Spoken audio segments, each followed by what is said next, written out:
Mm, mm.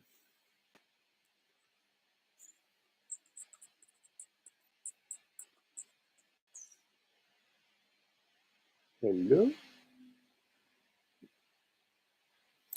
Hello, hello, hello, hello, hello. Hello, hello. Nice to see you. To see you, nice. Just wait for some more people. Uh, so yeah, welcome to another live Q and A. I did do one recently, but I had to dart away early, so I didn't answer everybody's questions. And I just did a live stream about a personal issue. So, and at the end, I was like, you know what, Q and A would actually cheer me up. I had people asking me questions, and I was like, well, this isn't a Q and A. But then I thought, you know what, I'll just do a Q and A because people like them. So why not? I've had a bad day, so let's you know cheer myself up. So, hello, awesome. Nice to see you through the anomaly. Trevor, I owe you an apology. I didn't answer your last question last time, so feel free to ask again. It's partly the reason why I'm doing this again. Um, but as I said, I just did a live stream about a personal issue, and then at the end, I said, you know what, let's do a Q and A because there are people asking me questions, and you know what, needed to cheer up. So yeah, yeah. Thank you, Trevor. Thank you. Yeah, my life has just been a little bit sad. Well, not sad, but it's been difficult the last few years. But anyway, let's press on. Uh, First question would be a Primeval collab. Yeah, up for that.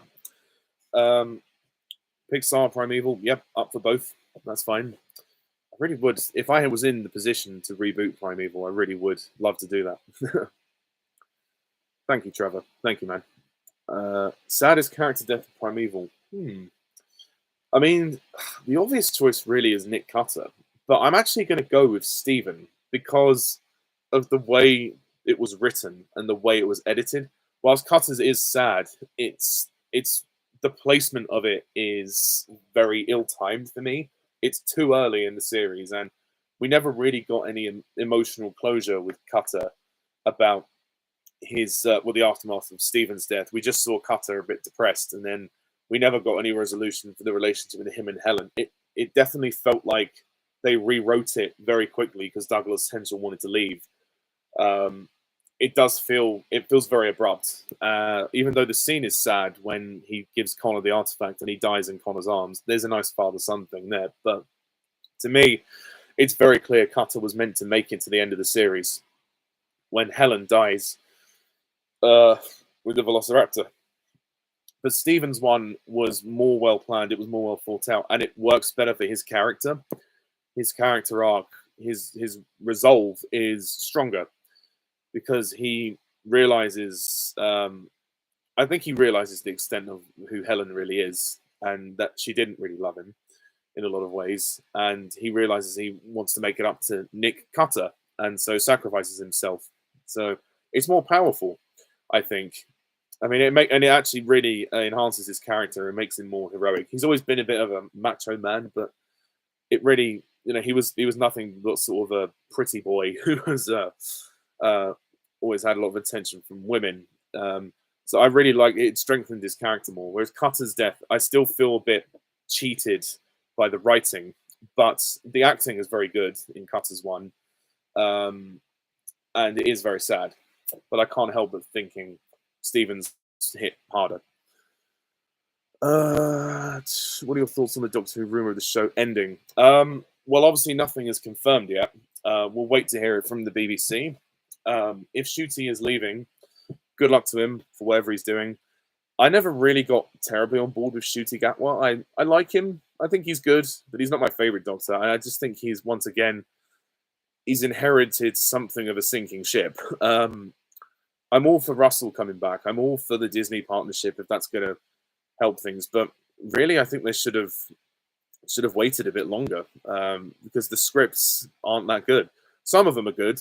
It's a mixed bag. There's just not the interest there anymore. I think you'd have a better chance if you actually just put the show on hiatus for a bit and bring it back at another point. It's just, it's so tired now. It's so recycled. I mean, I haven't even watched the Christmas special yet. I haven't had the motivation. Um, you know, I mean, he's a good actor. He is a good actor, and good on him for getting the part. But if he's leaving because of the backlash, that's a real shame. And if he's only going to do 2 seasons, that is a shame. That would be like Colin Baker all over again. But if the show was to end, I don't think, honestly, it's the worst possible outcome because it could always come back again. And in some ways, I think that might be the best thing for it, is to just stop it for now, and then, like what we happened in 2005 with Christopher Eccleston, bring it back with someone else. Then, when you know, and that's the thing. If it's not, you know, benefiting Disney in a lot of ways either, then yeah, I might pull the plug. So I feel like it's you know, this will be kind of a last chance basis. We'll have to see how the new series does, but it's got to pull up the ratings. That's the only way. Oh, the one. Yes, hello. Yeah, I do feel a little bit better now that I've got it off my chest. I just wanted to find a way to express my stress. So thank you for indulging me. Favorite Christopher Lee role? I don't know who asked the question. Oh, awesome. Yeah. Christopher Lee. Oh, yes. Obviously, well, Dracula's quite a good choice. But I do have to be biased, I'm afraid, and I go for Saruman in Lord of the Rings. Lord of the Rings are my favorite movies of all time. So, you know, sorry, but that's just the way I feel.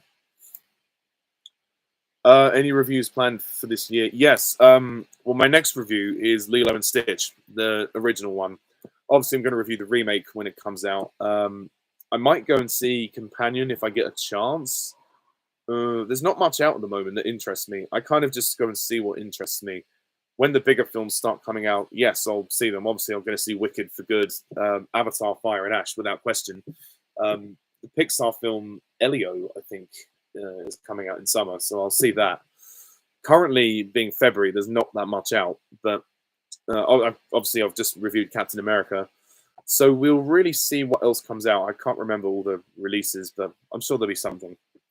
Oh, and Snow White comes out as well. I'm going to watch that. Wish me luck.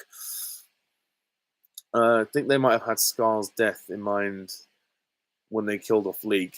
Oh, yeah, I see what you mean. Yeah, maybe. Franz? I thought he said they were the enemy. That's what I heard. Spring break can work on one of the days. What do you mean by that? Sorry, I don't follow.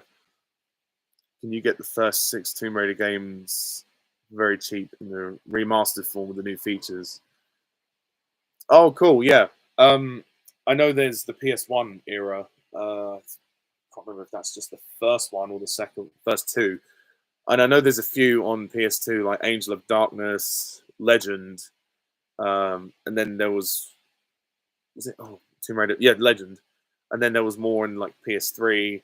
There was the rebooted one on PS3, and then there was the PS4 ones. I played the what was it? Was it Rise of the Tomb Raider? I think I can't remember what it was called. Yeah, I'd like to try the set. Oh, sorry, I'll ring him back.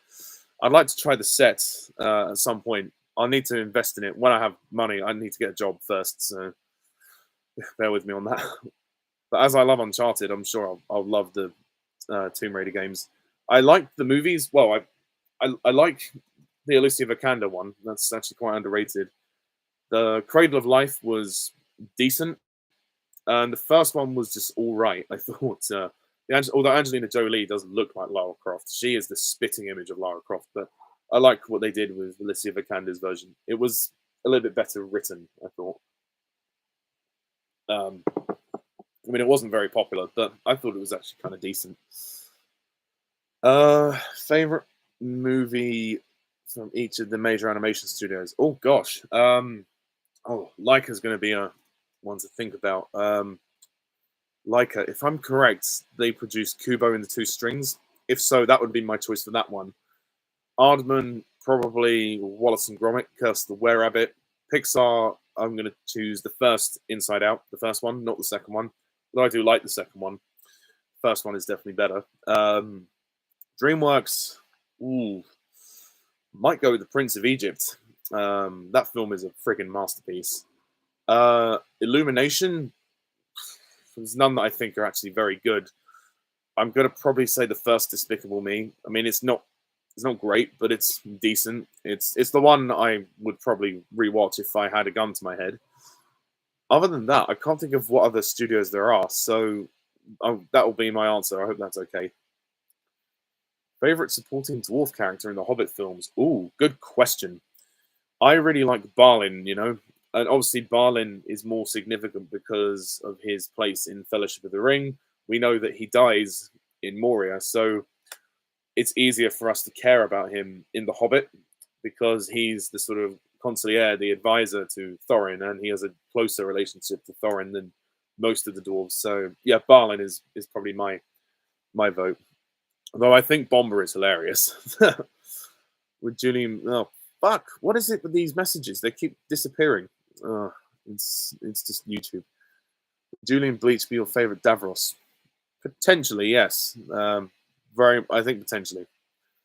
Least favorite movie from each animation studio. Oh, good question. Oh, Laika. I don't know. I don't know if I've seen all of Laika's films. I saw the film Missing Link. I mean, I didn't actually dislike it. It was okay.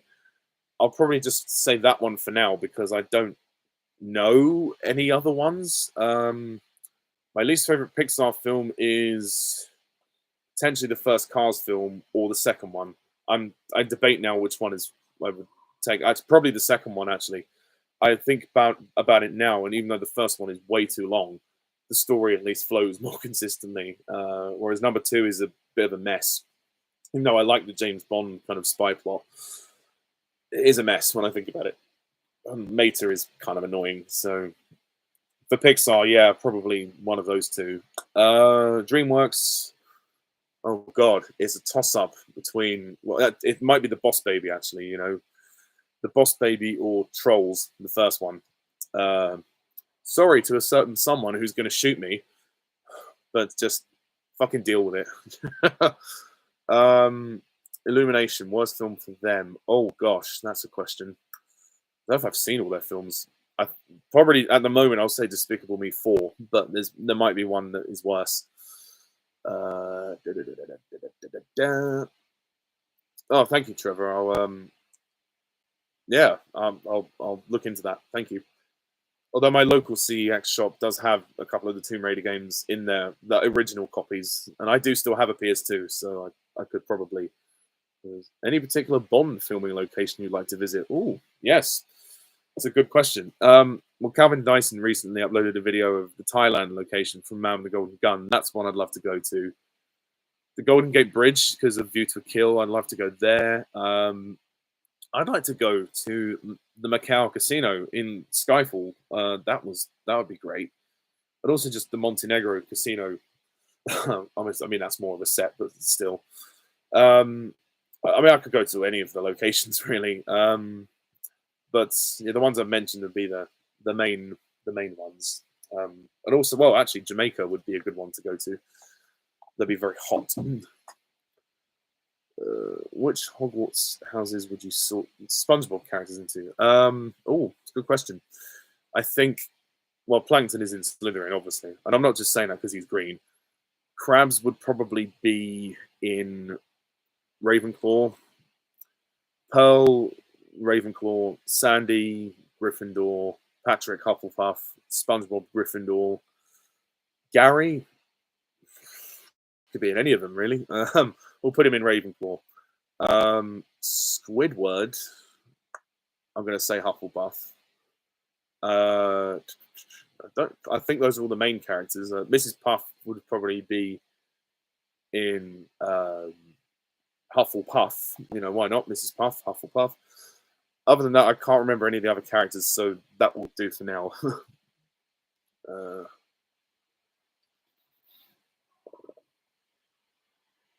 I've seen Ncuti Gatwa, I think, in Sex Education. I watched 1 or 2 episodes of it. I watched some of the first series. It didn't really grab me. It was an all right show. It was well made.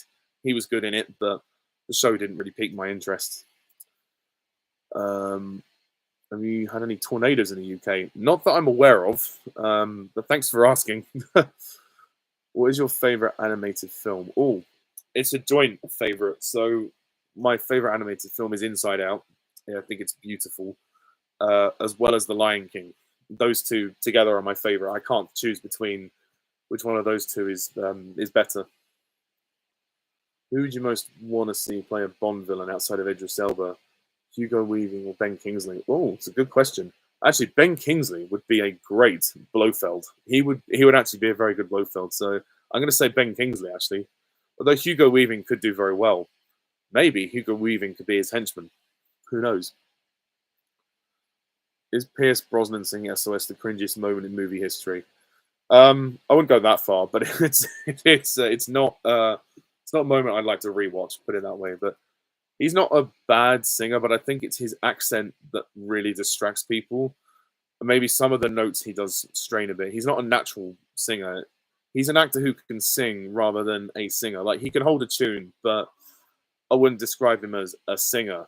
So it probably came across not quite as good to some people.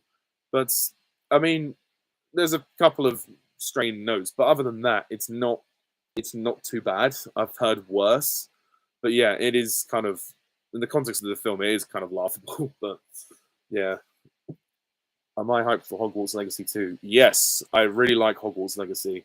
Good game. I need to finish it. Actually, I really need to finish it. Could Paul McCartney come back to make the Bond 26 theme? Well, they better fucking hurry up because he's not getting any younger.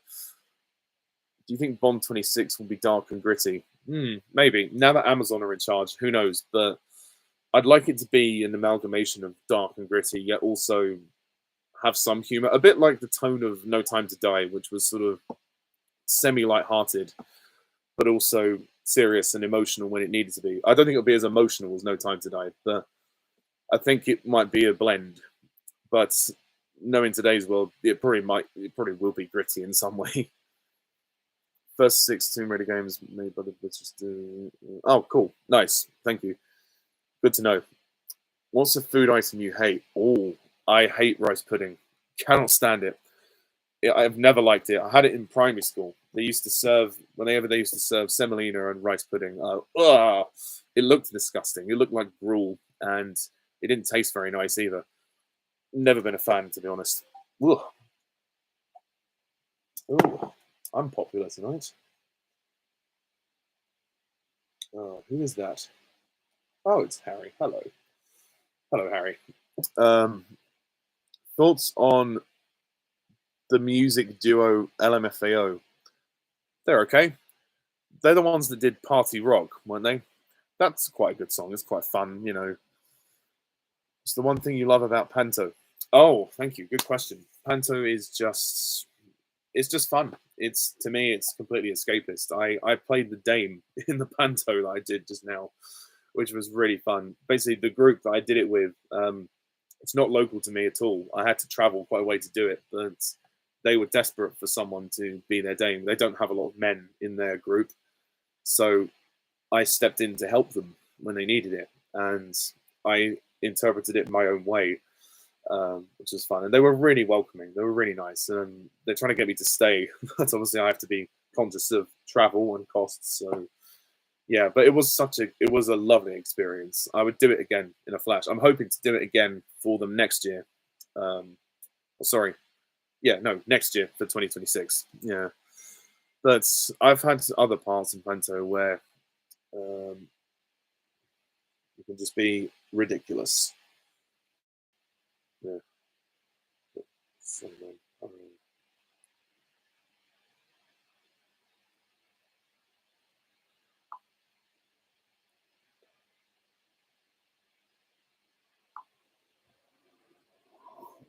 sorry about that. A friend of mine's trying to call me. Favorite season of the year? That's a good question. Um, I quite like winter. You know, I like the cold. I think it's quite refreshing. I don't know if it's my favorite. I'm going to say spring because it's sort of a blend. It's an amalgamation between winter and summer. It's sort of not too warm, not too cold. It's sort of just about right. And it's when everything starts to blossom. So yeah, it just feels nice, you know. Uh, was Adrian Brody's performance in The Brutalist better than The Pianist? Oh, it's a good question. Oh, I don't know. His Pianist one was powerful. Mm, powerful. He's very good in The Brutalist, though. I mean, yeah, he kept it going for 3.5 hours. So I don't know. That's a hard one. I'm going to say they're on equal footing. Um, at the moment, it's on equal footing. Uh, it's the series, the 20th anniversary of the new series of Doctor Who. Oh yeah, when did I first watch Rose? I saw a glimpse of it when it was first aired, but I didn't really watch it until I had a DVD. Because what they did was the newspaper actually had this free DVD of the first episode, which was just the first episode, Rose, and that was during the time when Series One was airing, so nearer towards the end of when it was airing. We got some of the free DVDs. My first ever Doctor Who episode was Aliens of London. That was the first one I watched properly, and I got semi interested in the show. And then it wasn't really till the regeneration where I kind of started to get more interested um, as it went on. And then David Tennant made me sort of fall in love with the show a bit more the next year. So yeah, that was how it started. But yeah, the first actual time I watched the full episode of Rosie, I was probably 8 years old, but I don't remember the exact time. But probably about summer 2005. So yeah, nearly 20 years ago. It's crazy.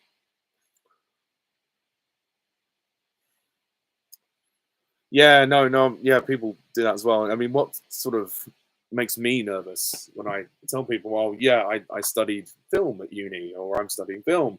A lot of them are like, "Oh, okay, well, where's that going to lead?" I'm like, "Oh God, how do I answer that?" And I start to feel insecure, and some people look at you as like, "Oh, you've chosen something that's."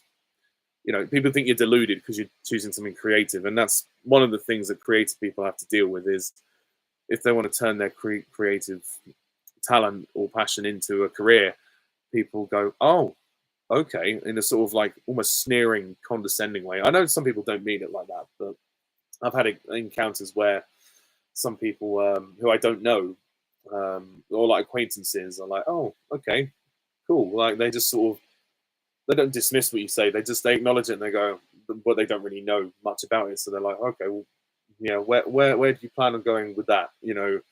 As if I have a plan. Not always easy to answer that question. But there we are. Thoughts on the Beatles? If you're talking about the animal, no thoughts. If you're talking about the music band, which I'm sure you are, yeah, they're good. I like them. Is Michael Bay the worst filmmaker of all time? I don't know about the worst, but he's very flawed. I mean, I do have a soft spot for some of his Transformers films, but yeah. Can I review Scream? Uh, Possibly. Yeah. If I'm going to review it, I'd have to review the franchise. So yeah. What's up? Well, technically it's Ice Age 6 because the previous one was a spin off. It was the Buck film. Not that it was any good. Yeah, I didn't know the original actors quit, but well, they just weren't hired by Disney. Uh, I mean, it's obviously just going to be made for money. There's no other reason. But it will be called Ice Age 6. But I feel like Ice Age died after the third one. I feel like it's better as a trilogy. It's at least solid as a trilogy. After three, there was really nowhere for it to go, but they've exhausted it. Uh, yeah, I would love Liam Neeson to return for Aslan. I think that he's perfect for the voice of Aslan. But if they do get someone else, fair play. That's fine. I understand it's a reboot, but I'm really sad they didn't get to make the rest of the Narnia books into feature films like they did with The Lion, the Witch, and the Wardrobe, Prince Caspian, and Voyage of the Dawn Treader, because Liam Neeson was perfect as Aslan in those movies. I actually really like the Narnia films. I think they're sort of underrated. Well, Prince Caspian is the weakest one, but the first one, which is now 20 years old, is I love it. It's amazing. It's so good. We ended up seeing it twice in the cinema when I was 8 years old. Nearly nine, and I was like, I was blown away by it. I thought it was really good. It was a wonderful adaptation. And then Prince Caspian made it all dark and sort of too much like Lord of the Rings. And then Dawn Treader was kind of an amalgamation of both. But Dawn Treader felt a little bit more tired, and they were just kind of making it for the 3D. But I still enjoyed Dawn Treader. It was better than Prince Caspian, but yeah, I mean they made 3 of them, and they at least closed the door, knowing that it could have been the last one. But yeah, I'm excited to see where the Netflix ones go, and I hope they actually make the other ones that haven't been made yet. I think The Magician's Nephew and The Silver Chair were the ones that were rumored for a long time, but never got made. So yeah, we'll see how it turns out. Question. Probably, it's a toss-up between James Bond or the Middle-earth films like Lord of the Rings, The Hobbit. Toss-up between them. One classic film you've never seen before, Casablanca. Never seen it. Never seen that. Would love to see it. Not seen Gone with the Wind either, although that's a very long film. What are your thoughts on Christopher Eccleston and Billy Piper returning? Yeah, fantastic. Rank these Nolan films. Well, at the bottom is Dunkirk. It's definitely my least favorite Nolan film. So it's Dunkirk. Then I'd probably say Tenet. No, sorry. Dunkirk, Interstellar, Tenet, Oppenheimer, and then Batman Begins. Love Nolan's Batman films. Would you rather spend a day with Christopher Nolan or James Cameron? Oh, that's a question, isn't it? Oh, that's a question. Oh, fuck. If I had the choice, both. But obviously, if you wanted me to choose one, I am a big Avatar fan. Oh, I might have to go with James Cameron. But I love Christopher Nolan. I would love to talk to Christopher Nolan, but James Cameron made. I do love Avatar. I'm not going to lie. So I would go just for the motion capture, just to get more of an insight into that.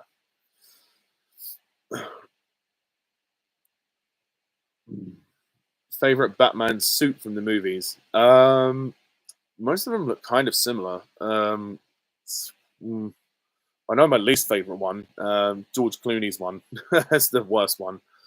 I don't know.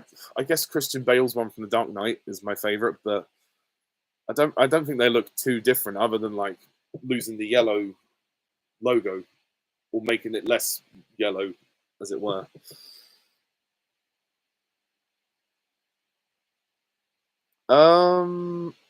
Sometimes Trevor. Sometimes it depends how I feel, what mood I'm in. Sometimes I like going back to the same things for comfort and for the fact I know it so well, and it just entertains me. Sometimes I find it harder to get hooked on new things as I've gotten older. But yeah, so it really depends. I've not really played the GameCube. I've never owned it, so I can't really rank that. But well, I mean, it's kind of obvious how I'd rank them because they sort of go up as they go along. PS1, 2, 3, 4, 5. I mean, it's getting more advanced as it goes along. So I don't really know how else to answer that. I hope that's okay.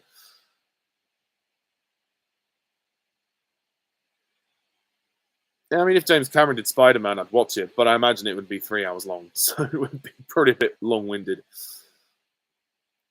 As Fantastic Beasts been cancelled? No official confirmation has occurred, but it looks as though the franchise is kind of dead. We've not heard anything since the 3rd film released, and with J.K. Rowling's reputation hanging in the balance, I don't imagine the franchise is that profitable anymore, which is a shame. I've not seen Field of Dreams. No. What's a Star Wars movie that could be made? Oh, that's a good question.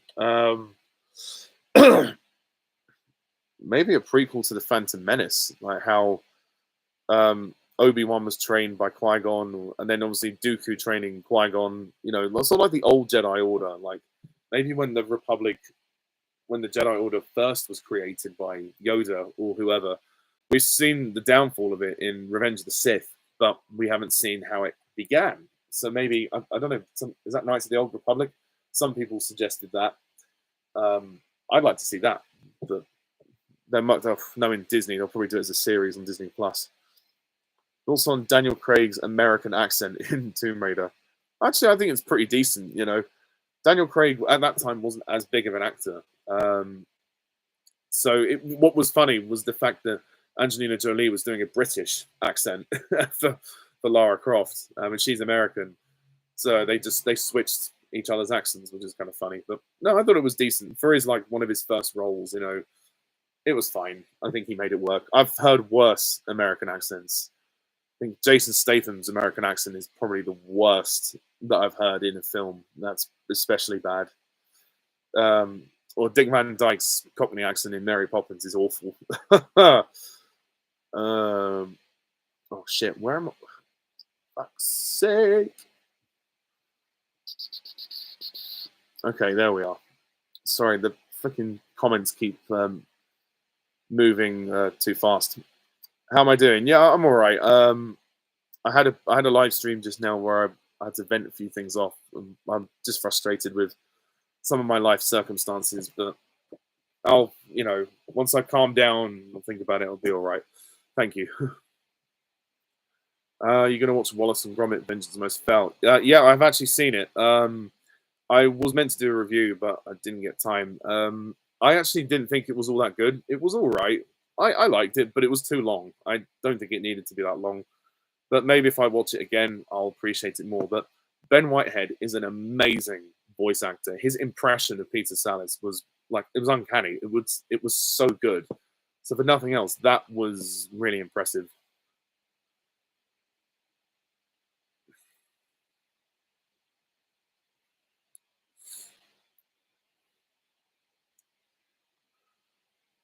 Yeah, good choice for your top 10 Bond films. Nice that Spectre is getting a bit of love from you. I appreciate that. I'm not going to lie. But yeah, no, and that's the thing about Bond. It's great to have different lists. You know, there's so many films now. There's 25 films. It's all very subjective. And you're a No Time to Die fan as well. Excellent. And it looks like you're a Daniel Craig fan. So, hey, amen. Oh, that's the one to do the collab. Yeah, you'll have to message me and we'll have to arrange it then and where, because I don't know my schedule at the moment. Without having a job, I don't really know what I'm going to be doing.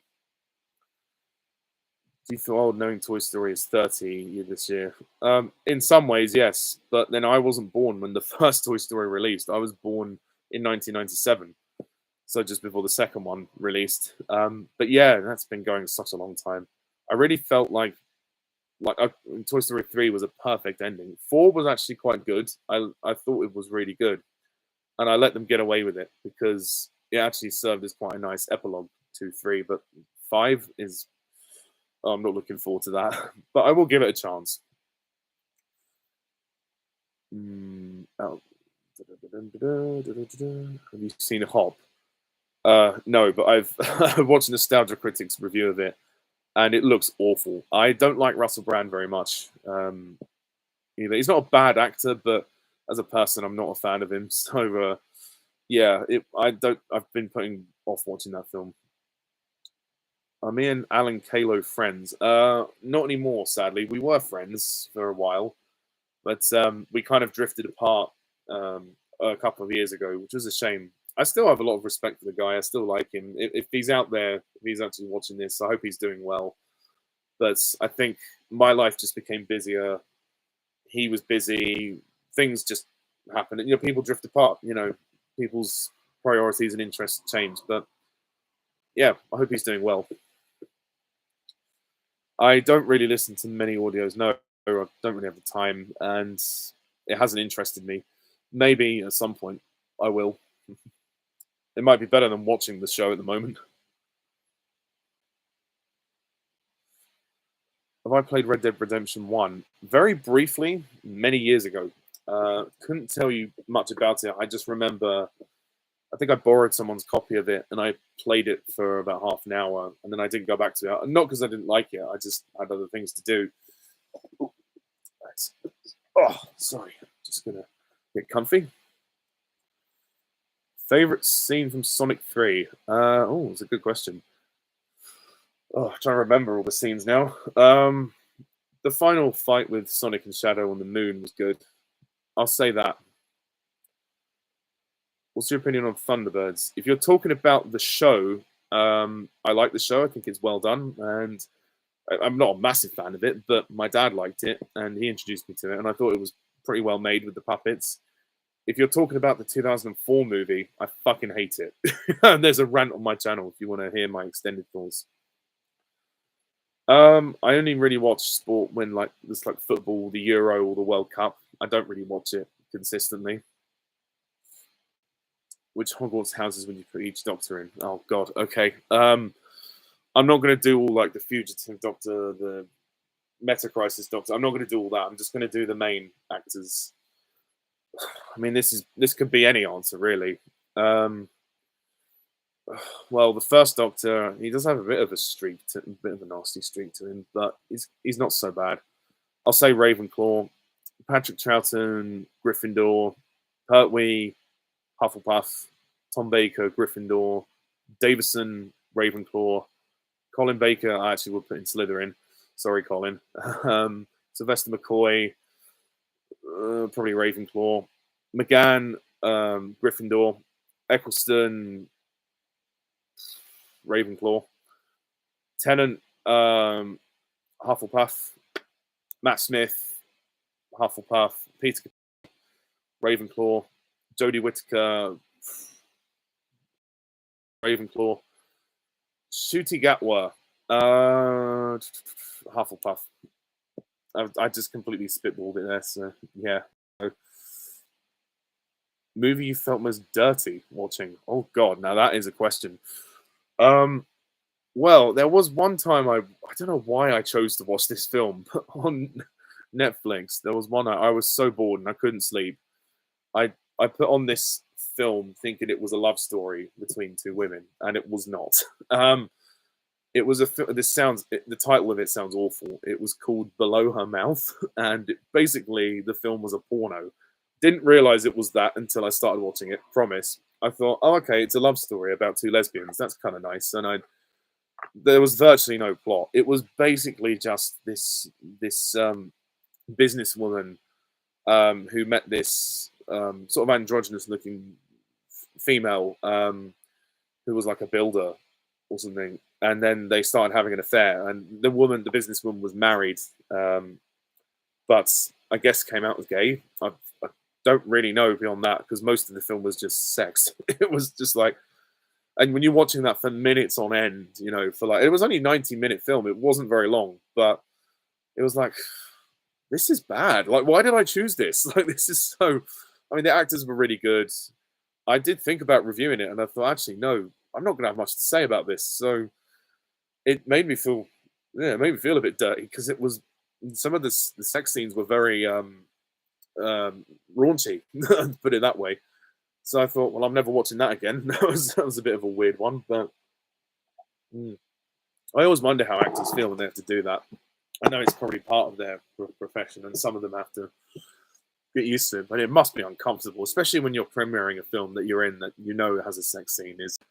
It must be uncomfortable to watch. Like, there's almost no point having a closed set when you know the film's going to release and people are going to see you completely naked or whatever, acting a sex scene with someone else. It must be really weird. I mean, Emilia Clarke has talked about it because she was in Game of Thrones, and obviously it's a TV show, but she watched some episodes with her family, and obviously there's loads of sex scenes in Game of Thrones, and she's in quite a lot of them. So she, I think, had to leave the room at one point while that was going on. I don't blame her. So yeah, that's the answer to that question. I didn't know he was in Horrible Histories. No. I wonder what part he plays. Any books you read as a child that captured your imagination? Well, Harry Potter. I didn't do a lot of reading, to be honest. There was one book we read in English, which was called The Weird Stone of Brisingamen. It was a fantasy book. I quite like sort of fantasy books and stuff like that. That was fun.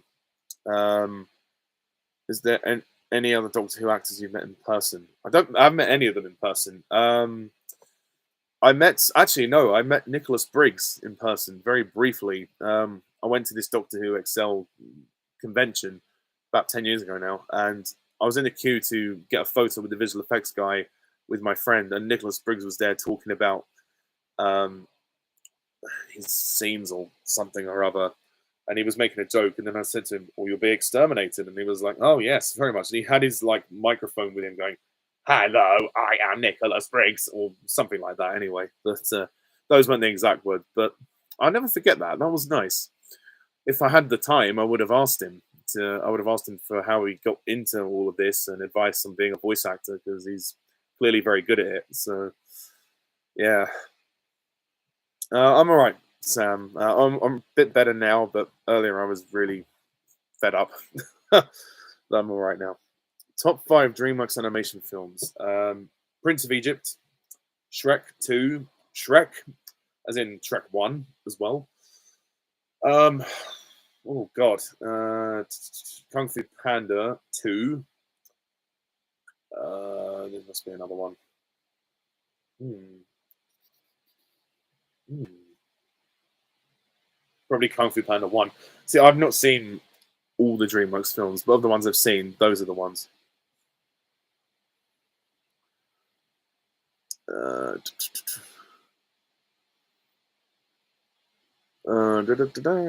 Favorite action scene from Primeval. The sort of final. Actually, no. The mammoth on the M25. I really like. That's a great sequence. What this guy I knew was too Hollywood. Hmm. Maybe he means too Hollywood as in like too glamorous and sort of too kind of like unrealistic in terms of how a spy would live his life. Uh, I don't know. I'm guessing that's what he means. Like there's this maybe there's I mean there's this kind of glamorous kind of Hollywood streak in the Bond films in terms of how um, not paparazzi, but in terms of how Bond lives his life, it's almost a very classy. Even though he's a secret agent who's on missions, he's kind of flaunting around, enjoying himself. I don't know. Maybe it's to do with that. I don't know. Um, I don't know. You'd have to ask him. Yeah, I could see Amazon do a TV series. Hopefully, if they do, it's not going to tarnish the movies because that's the most important thing. But I wouldn't be against it, depending on what it is. So, your favorite job so far of your career? What interests you apart from film and TV as a job? Not much. This is why I studied it. A lot of my work has been retail based. I don't mind the job. Retail's easy. It's not difficult. It's easy money. It's doable. I just don't like it when there's no structure in the place and when you stress yourself out. Most of my jobs have been that.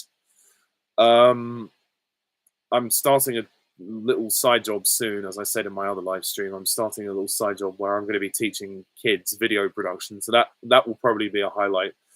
In terms of so far, my first job wasn't too bad. I was there a long time. It got boring after a while, but I worked in a DIY shop. In the UK, it's called Wix. That was my first job, and I made some good friends there. Like some colleagues were good. People were nice, but the job got very tiring. I've not enjoyed many of my jobs, to be honest, because retail's not been the place I've wanted to be. But there are days when I enjoy some things more than others. But mostly what I have enjoyed, I'd say, is my freelance work. So I do freelance video work for people. So as and when needed, I film videos for people, and I get paid for it. It's not a lot of pay, but it's something. So that's nice. Um, yeah, I suppose rice pudding, depending on what you have on it, is not bad. But I've never liked it. I'm sorry. Could a Terminator film work as a period piece in the Wild West? Well, Doctor Who kind of did that with A Town Called Mercy. That's Matt Smith's story. But um, yeah, I mean, Cowboys and Aliens is a bit of a meh movie. I'll have to review it someday. Good idea in hindsight, but bad execution. Um, yeah, if Arnie was to do it, 20 years ago, it probably would have worked. But he's probably too old to do it now. Most epic Optimus Prime kill you can remember. The Fallen from Revenge of the Fallen. Say what you will about that film, but the end where he spins around and then stabs the Fallen is pretty epic. Although the forest fight, when he says, "I'll take you all on," and he starts beating the crap out of all of them, that forest fight is I think a lot of people's favorite scene in Revenge of the Fallen. It's mine too. So those are highlights, I'd say. Yes, Trevor. Yeah, that was the Doctor himself, Sylvester McCoy. He used to say "rice pudding," which was a bit of a catchphrase of his. Have you seen Collateral? No, actually, no, I haven't seen it.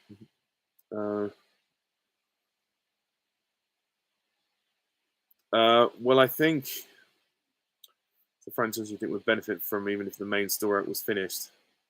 Marvel, because after watching Captain America recently, it's just occurred to me that the franchise is quite directionless at the moment, which is a shame. Because obviously the Kang thing, it's not their fault. That happens. They've got to deal with that. But at the same time, they haven't really found their way yet. I'm not saying they need to James Gunn it and get someone else to re-establish the whole thing, but Feige needs to press the pause button and think, where are we going with this? It feels like they're just kind of churning out content just for the sake of it. I think reduce the amount that you've got and have a plan. Think about it. Just think, where do you want to go? What do you want to do? I hope that they find that again at some point, because all the story arcs that are currently in motion, I just don't care about, and no one's invested. We've got to find some kind of hook to get people invested again, or maybe just take a year or two off and then come back with something better.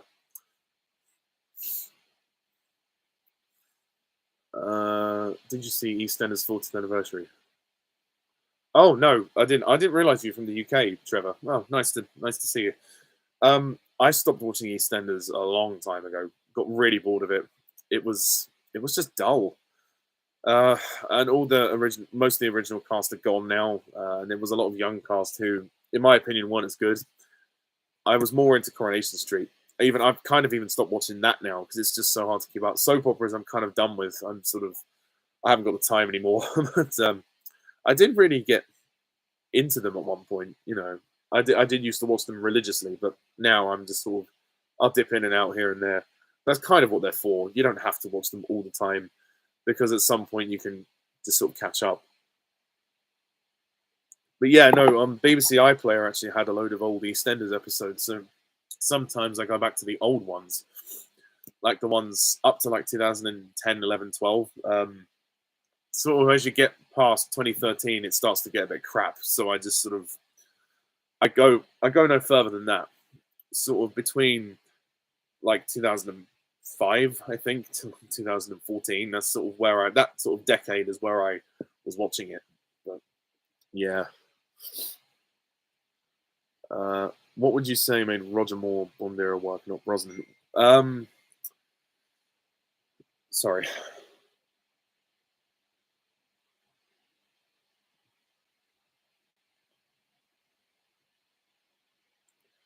Yeah, the humor was more well balanced in Roger's one, even though it did go far sometimes. I just think Roger's era was more consistent than Brosnan's. Brosnan's was very inconsistent, and that's not necessarily because of Brosnan. It's more the writing.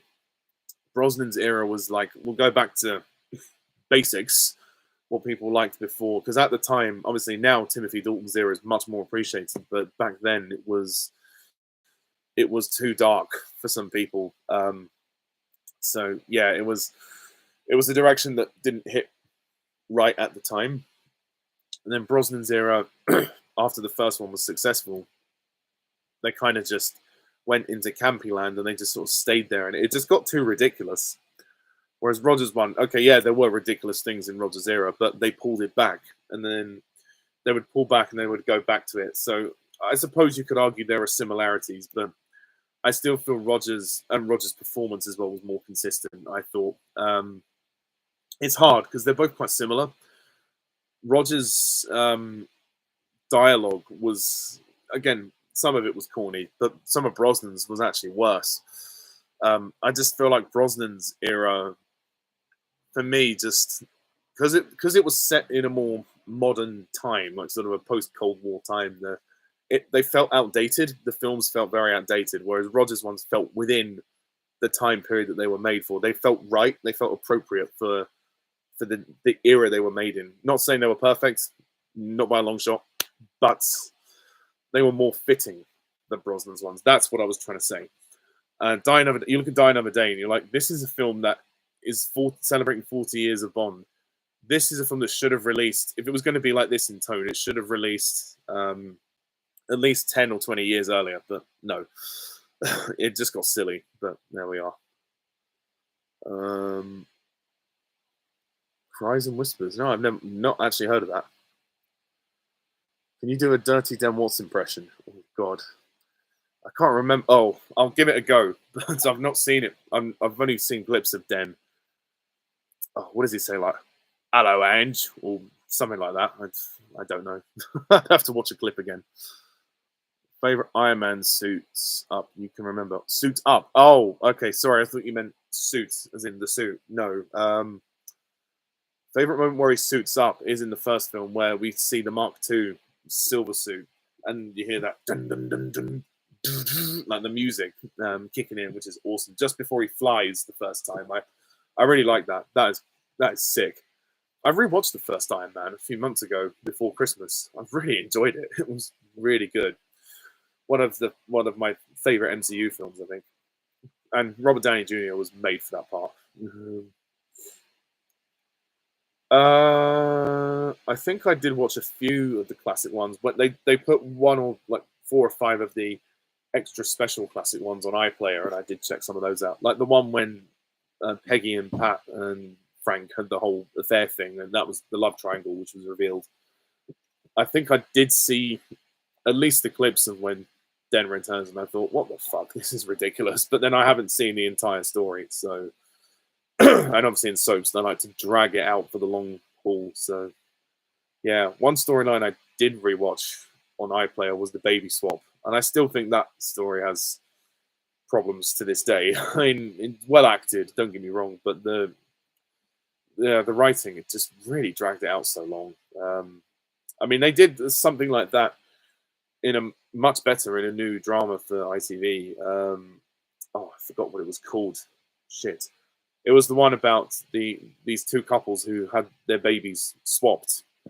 Oh, I fucking forgot what it's called, but I saw it. It was like a 4-part drama set near like the coast of Ireland recently. Shit, I'll find it. But anyway, I can't remember what it's called, but someone will mention it in the chat. No, thank you, Trevor. Yeah, just finding what's right for me. We'll see. We'll see. Possums. Opossums? Possums? If you mean possums as in like the animals, yeah, I guess they're cool. Never really come across them. If you're talking about something else, then I'm not sure how to answer. Yeah, I was I was just playing around, Jared, earlier.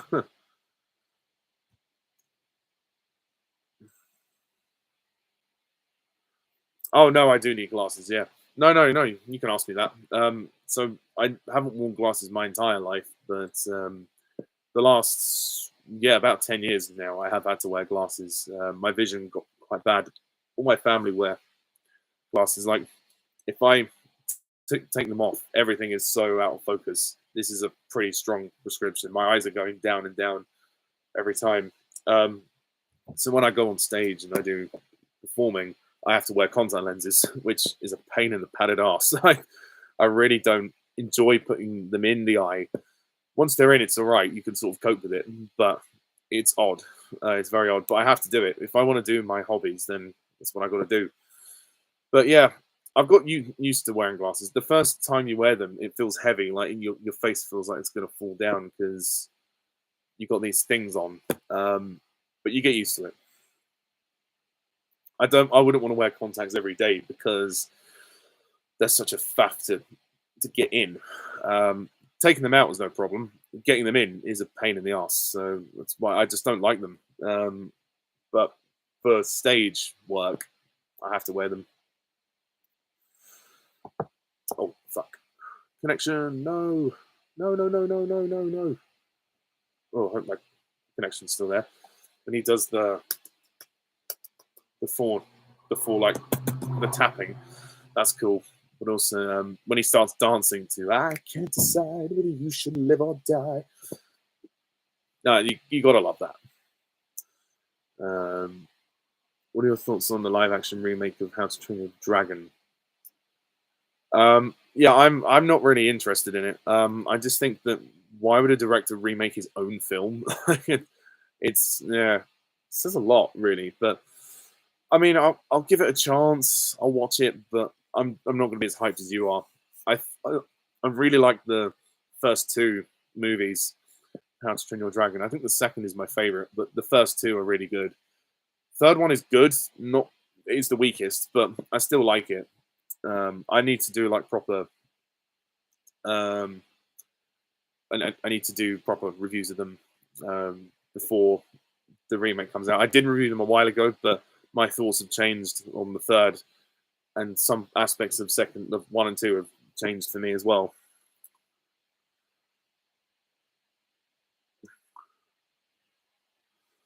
Yeah, I like I say, I only wear the contact lenses on stage.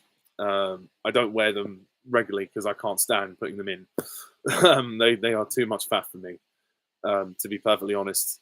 I've got so used to wearing glasses now, so yeah. Don't worry, I'll be fine. Thank you.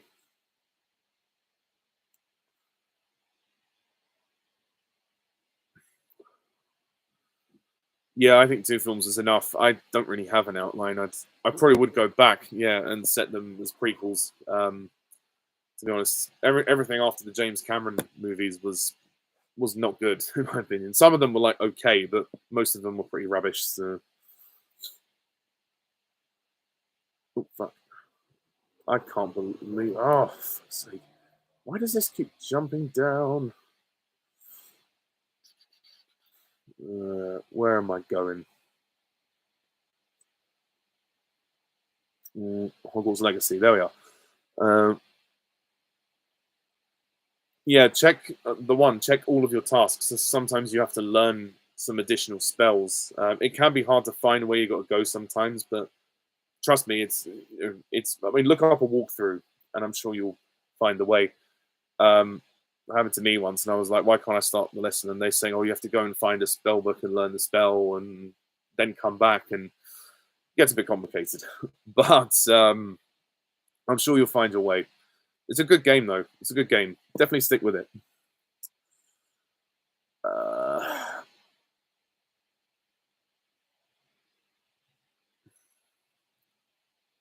do you have or had any friends either at the moment or in the past who've had more film and TV knowledge than you? Yeah, there's been a few. Certainly when I started my first college, yeah, there have been. Uh, yes, Doug, I could probably see that. Yeah, the MCU heroes. Oh God. Okay. I think you've asked me this before, but I'll try and do my best with this. I'm not going to do every single one because we'll be here till Christmas 2031. But we'll see. Stark would probably be in Hufflepuff. Uh, Captain America, Steve Rogers, Captain America, would be in Gryffindor. Black Widow, Gryffindor. Hawkeye, Ravenclaw. Thor would be in Gryffindor. Hulk would be in Hufflepuff. Nick Fury, Ravenclaw. Spider-Man, Gryffindor. Falcon would go in Gryffindor. Black Panther would be in Gryffindor. Ant-Man, Hufflepuff. that's all I'm going to do for now. But you get the idea. Alex is a member of the Chaos Insurgency. Well, yeah, he's a character. You watch any of our old classic sitcoms like Fawlty Towers, Blackadder, Only Fools and Horses? Yeah, I watched The Vicar of Dibley. That's one of my favorites. Yeah, Blackadder was fun. I watched a few episodes, and Only Fools and Horses I watched 1 or 2 episodes, but I haven't seen every single season. But I'm sure I can find it on BBC iPlayer somewhere. Which of Roger Moore's 80s Stollerson films do you find most acceptable to imagine Timothy Dalton in? Probably For Your Eyes Only, or In A View to a Kill, I'd say. Thoughts on the Young Indiana Jones series? Started to watch it, couldn't get into it. What are your thoughts on the rumor of Prince Harry being deported from the US? Sorry, Harry. I mean, you should never have gone with her. It's your mistake to make, buddy. Most overrated Christmas movie? Arthur Christmas. It's a good film, but it's not perfect. Thoughts on Daniel Craig's accent in the Knives Out films? I actually quite like it. I think it's quite funny. When he's like, there's a hole in the middle of this donut. And all we got to do is find out what's through the hole, or something like that. Anyway, it's... and when he's talking about the case, and then he goes, enter Memoir Blanc. They're doing a third one, which I'm really excited about. I really enjoyed Knives Out and Glass Onion. I think they're great films. Really great films. And he's funny in them. Are you going to review the old Top Gear? I don't know how I'd review it, to be honest. Probably not. But I can say my piece on it. I mean, I was never an avid fan of it. My dad loved it because my dad's a car person. He likes more like cars, and he knows about cars more than me. So I sometimes watched it with him, and it was entertaining. Certainly after the 3 original hosts left, it definitely lost its way. It's not what it used to be. But in the early days, it was quite fun. Yeah. And I enjoyed seeing the cars that they had, but I'm not a car person, so I don't think me reviewing it would be of much use to you. I wouldn't get much out of it. I mean, if the series is on BBC iPlayer, I'll probably go back and watch it, but I wouldn't review it. Favorite movie of the year you were born? Oh, good question. I was born in 1997. Don't know how many movies I've seen from 1997. I've seen Titanic. I've seen Tomorrow Never Dies. Was Deep Impact released the year I was born? It might have been. Oh, I have to think about that. Yeah, I'm not sure. I'll have to see what... I have to come back to you on that. What are your thoughts about the Grand Tour ending? Don't really care because I didn't really watch it. How would you rank the X-Men movies so far? Oh, God.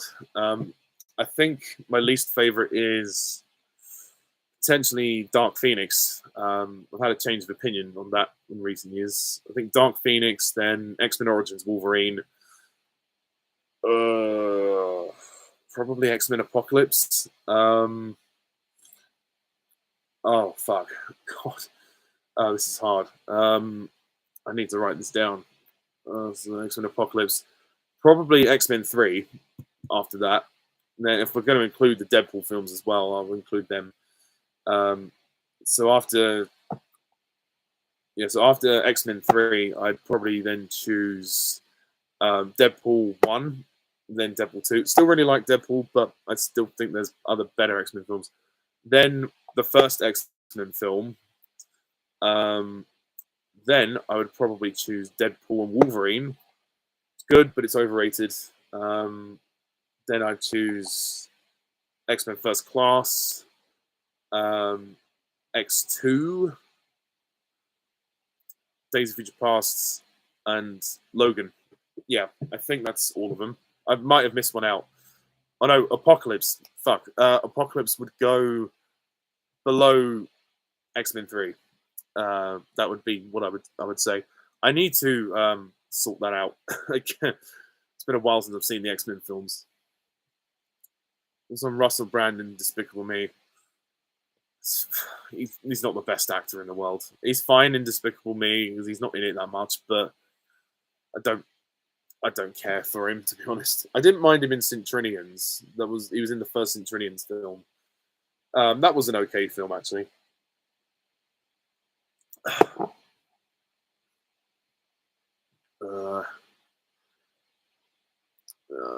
How do you think Primeval would have looked if they tried doing the season as 20 plus episodes? I think, yeah, it could potentially drag out the premise a bit, and maybe, yeah, the budget, it may have looked cheaper than it was, because the CGI for the budget was impressive, hence probably why they had to go fewer on the episodes. But Primeval is it's a great show, but I have to admit, it's not the best shot. There's a lot of shots in there that are very grainy, and even on Blu-ray or 4K, they wouldn't look very impressive, which is probably why they haven't upscaled the quality, because once you have film grain, naturally you can't remove it, and it's due to filming in low light. So they should have. There are definitely better ways to film some of the outside shots in low light, but it's still a great show. But I definitely think, yeah, they would have needed more of a budget to make it look good. Funniest moment or line in Deadpool and Wolverine? Let's fucking go. Between Zootopia 2 and Jurassic World Rebirth, which one do you think will be more meh? I think Jurassic World Rebirth is going to be meh. It looks meh from the trailer, but I could be wrong. Zootopia 2, I really like the first one, actually. I need to review it, to be fair. The first one was such a surprise. Really well written film. Yeah, Jurassic World Rebirth looks just like another one. So, I mean, we'll see. Was that weird movie better than 50 Shades? Oh god. I mean, it was shorter than 50 Shades, yeah. It wasn't as nauseating, because at least I mean, I'll say this, the two actors had chemistry. They tried their best, and it wasn't an uncomfortable relationship. It was just the film just got boring because all they were doing was having sex, and you sort of couldn't. The writing was just them having sex. You couldn't really invest in the relationship too much. And when the husband returned and the affair was exposed, you just didn't really care about it. It was a very generic script. But 50 Shades was just borderline fucking offensive because of the way it tried to portray itself as a romance when it was actually an abusive relationship. I just don't agree with that. But that's just me. Do you wish we got more 2D DreamWorks animation films? Maybe, yeah, if they'd started sooner. Saddest MCU death scene so far? Well, I think it's got to be Tony Stark, isn't it? I think that's kind of the obvious one. Which decade of film you're most least interested to see more films from? Oh, I am very interested to see more films from like the 60s, 70s. Least interested to see more films from the 90s because I feel like I've already seen quite a few. Because I was born in the 90s, so there we are. Do you think the 2030s will see a lower level of superhero movies? Depends on the money. If these franchises lose financial gain, then yes. It depends on the economy as well, how the global economy goes. Which Roger Moore Bond quote might sound the funniest if it was said by Dalton? Well, that's a good question. Well, on the flip side, I've always thought it was kind of funny if Dalton was in GoldenEye and he said one of Brosnan's lines, "That depends on your definition of safe sex." I can't really do a Timothy Dalton impression very well. Oh, God. If it was... oh, yeah, no, I know which one. Imagine if he was in View to a Kill and Mayday walks in and goes, "Ah, Mayday, where have you been? I've been waiting for you to take care of me personally. I see you're a woman of very few words. What's there to say?" That would be so funny. Yeah. It's an idea for Calvin Dyson to do, is to do impressions of other Bonds in other Bond films. That'd be great. What would you consider from your best guess the point animation started to be looked at less as just for kids? Oh, it's a good question.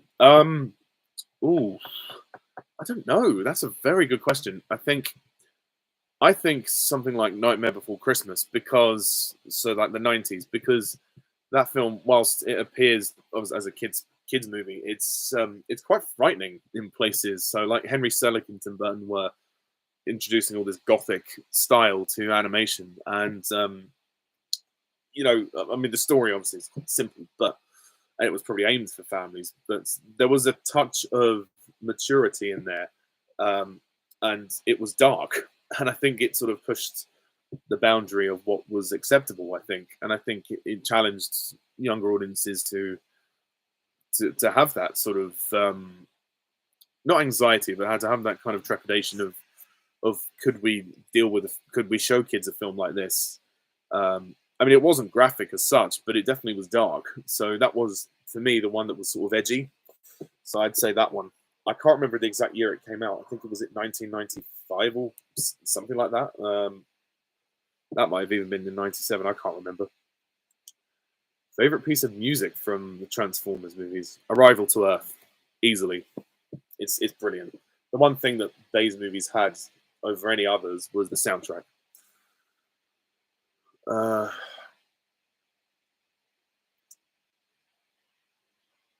if the Harry Potter was just a series to have after the main films, yeah, I would prefer that. If it wasn't like a retelling of the books and the movies, if it was just spin-offs with different characters. So that's why I think Fantastic Beasts might have worked better as a series, thinking about it now, because they tried to stretch it into 5 movies, but the storytelling wasn't the best, and it sort of just went all over the place, and people lost interest. And then the J.K. Rowling incident happened, the Ezra Miller incident happened, so it was kind of unfortunately doomed.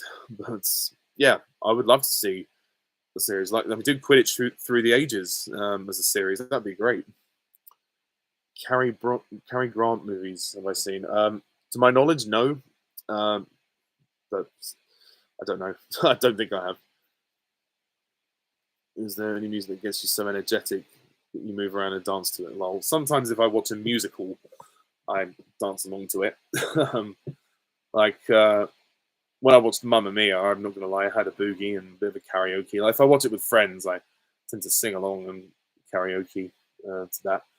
Um, and I've seen Wicked a few times now, the Wicked movie a few times, and when I've gone back, I've sort of like mimed to myself, "Loathing, unadulterated loathing," like just sort of, having a good time.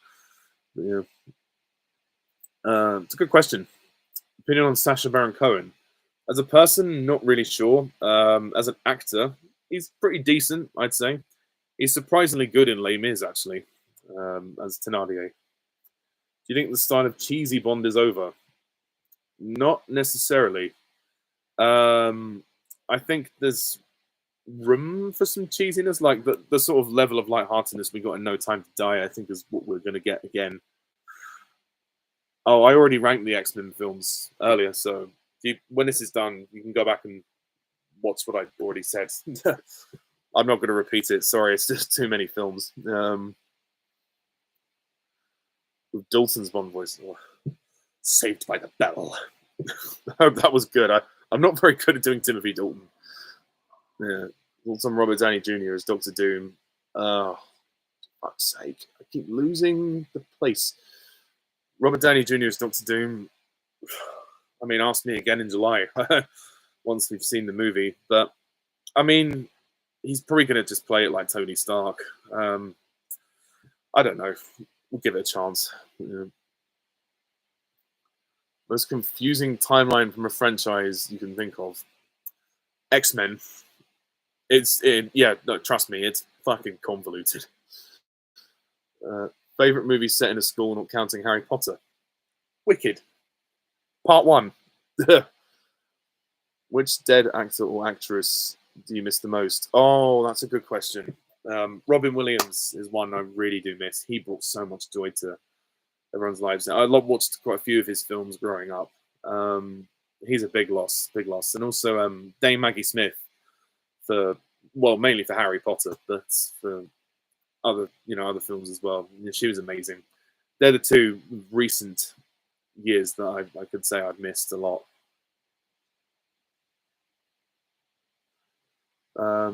Emilia Perez, yeah, it's weird because that's getting a lot of well, got a few BAFTAs and it's getting loads of nominations. I hear it's like quite insensitive about some of its well, I don't know if transphobic is the right word, but it's sensitive to the whole woke thing as everyone calls it. But yeah, I don't know. I haven't planned to watch it, but maybe I'll watch it, see what the fuss is about. But yeah, thanks for not recommending it to me. Yeah, well, there's quite a few places in the UK that are shut down for being too expensive. Mm. Yeah, it's sad. It's sad. Have you seen weird AI Disney Pixar posters? Yeah, there's some weird ones on Facebook, which I'm trying to avoid. Is there any hope for the Bond franchise? I remain optimistic. I think we need to give it a chance. It's too early to say whether there is any hope or not, but give it a chance. Clarkson's farm. Jeremy Clarkson's a farm?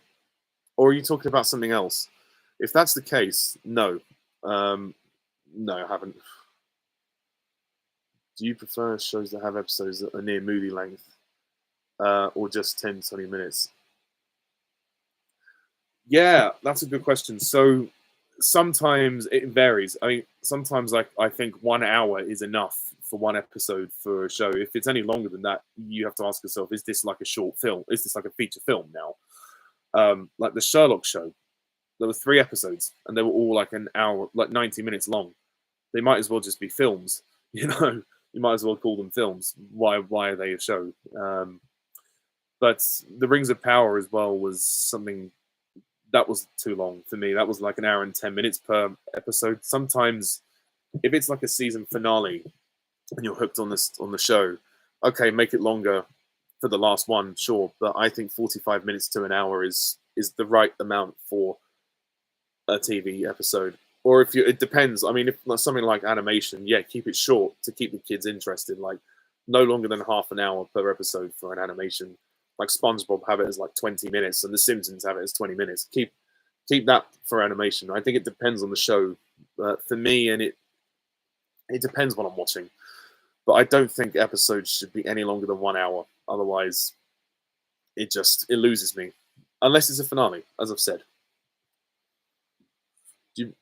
I've been asked that question before, Jared, funnily enough. Maybe not by you, but someone has asked me that. I'd probably say Chris Evans, the actor.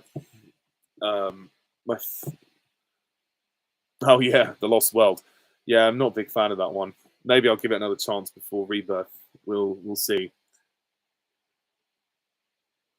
Oh no, that's all right. But look up a walkthrough. That might help you. Favorite packet of crisps? Ooh, nice question.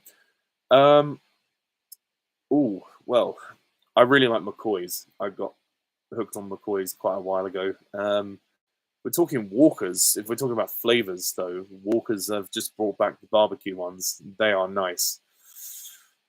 Who's your favorite stand-up comedian? Don't really have one. I don't watch many stand-up comedians. Jimmy Carr's quite funny because his laugh is funny. He kind of laughs in. He doesn't laugh out. I don't know why. It's weird. Greg Davies is pretty funny on Graham Norton. Michael McIntyre depends on what the content is. Yeah, I don't watch that many of them, to be fair. Favorite chocolate bars? Yeah, Twix might be up there. I like a lot of chocolate, to be fair. I don't. It's weird. I like it, but I don't eat it a lot. Ooh, I think yeah, Twix or Snickers for me. Favorite lioness from the Lion King films? Ooh, question. I'll go with Nala. Yeah. Favorite female protagonist in TV and films that aren't from Lord of the Rings?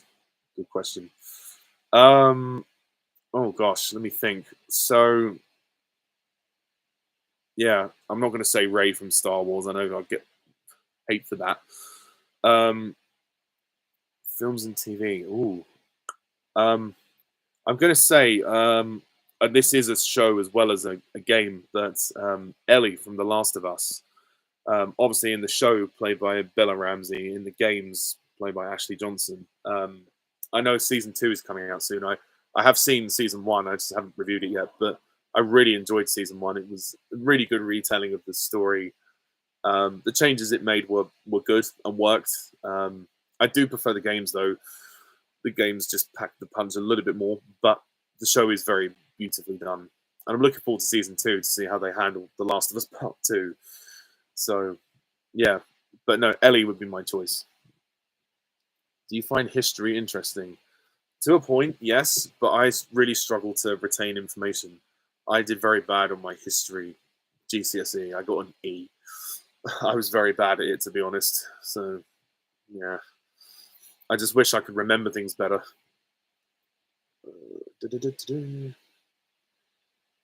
Thoughts on this one, Playlist? Oh, yeah, no, I don't think AI should be used for dubbing anime. You can find actors, find people. AI is, can do many things, but there's nothing quite like human emotion. Read it and weep. What subjects did you like the most at school? Drama was my favorite. I was always more interested in creative stuff. Yeah, that was my favorite, really. The other ones were okay. I was not bad at French. I quite enjoyed French. I had a good teacher. English lit was quite good because, again, it's more creative. Those are probably the best ones. Thoughts on the Twilight movies? Yeah, I will do proper reviews one day. Although I've not seen the last one. I've seen the first 4 of them. Although because they split the last one into 2. Breaking Dawn Part 1, I think was the last one I saw. They're all kind of bad. I mean, I know they're not made for me. The first one was sort of all right, but then they just got worse after that. Like Eclipse used to be my favorite, I think, because it had a fight at the end, but it was nothing.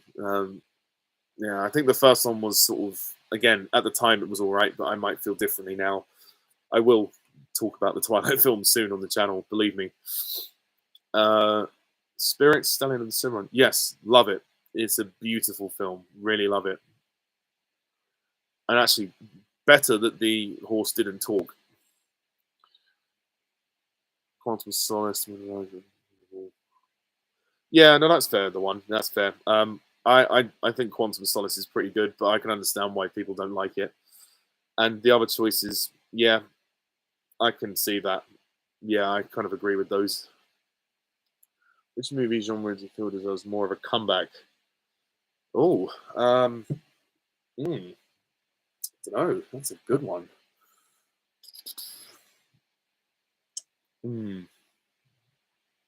don't know. What other ones deserve to come back? Animation, actually. Let's say animation. Stop motion animation. I know it's not technically a genre, it's just a style of animation. But since Wallace and Gromit released recently, I think people appreciate stop motion a lot more because it's a painstaking process. So to get the results they do is incredible. Do you like music or listen to any bands? Not really a band person. I liked Linkin Park when I was younger because of Transformers and AC/DC are quite good. The Queen, the Beatles. I listen to some like the old music, but newer stuff not so much. If it's on, I might jam to it, but I prefer music from TV shows and films, like mainly film music. I listen to. Call me boring, but yeah, I like that. You say streaming is getting as bad as cable television. Not sure to be honest. I think in some ways it's good that they're streaming, but in some ways it is taking over. So there might be an oversaturation of content, but I don't really know, to be honest.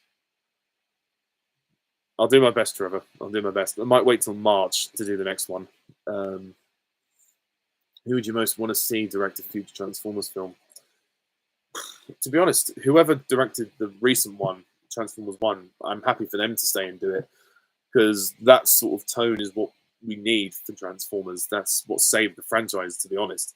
I mean, Bumblebee was good, don't get me wrong, by Travis Knight, and then Rise of the Beasts was all right. That was another one. But this new direction is the right direction for it, and it needs to stay like this because the Bay films alienated the target audience. The target audience are young boys who are like 10 years old. I mean, don't get me wrong. I was 10 when the first Transformers came out with Michael Bay, and I still enjoyed it. But I didn't see the whole kind of his humor and the sort of mature sexual humor, which wasn't really appropriate for Transformers. But they are guilty pleasure films for me now. But I'm glad the series has toned it down and is aiming for kids. It's what it should do. In which Moore's Bond film Craig could star and vice versa? If Craig was in a Roger Moore Bond film, probably For Your Eyes Only, or Live and Let Die. Actually, I think Craig would be pretty good in that one. And if Roger Moore was in a Daniel Craig film, probably Skyfall. No, Spectre. He'd probably be in Spectre. Favorite dumb, fun action movie and least favorite artsy movie. Oh God. Oh God. Favorite dumb, fun action film. Shit. I can't think of any. I can't think of one. But least favorite artsy film. Don't know. Oh, I really don't know. Fuck. I watched American Beauty. It's a good film. I don't know if it's my least favorite artsy film, but it definitely feels like it's a bit pretentious in some of what it tries to do. So that's possible. There's that one. Dumb fun action film. God, there's so many on there. Least favorite artsy film. I think I found one. I don't know if I'd call it artsy, but it certainly felt like it tried to be more artistic than what it was. Sucker Punch by Zack Snyder. The story was a mess, but it was very vivid the way it sort of looked, and the visual scope of it felt very artsy. It wasn't a very good film, to be honest. Dumb fun action film. I don't know. Oh my god. I guess I've got one. Dread with Carl Urban. Story's not much, but it's good fun. It's one of my dad's favorite films. He likes dumb fun action films. Where Carl Urban plays Judge Dredd. It was like a remake of the original one, and it was based on a comic, I think. Again, I enjoyed it for the action, but that was it.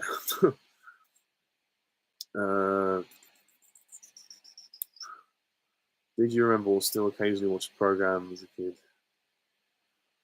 Yeah, I watched all of those. CITV, Cartoon Network, CBBC, Boomerang. I watched all of them. Yeah, they were great. Yeah, Robin Williams he was a fan of England. Yeah, bless him, and we were a fan of him.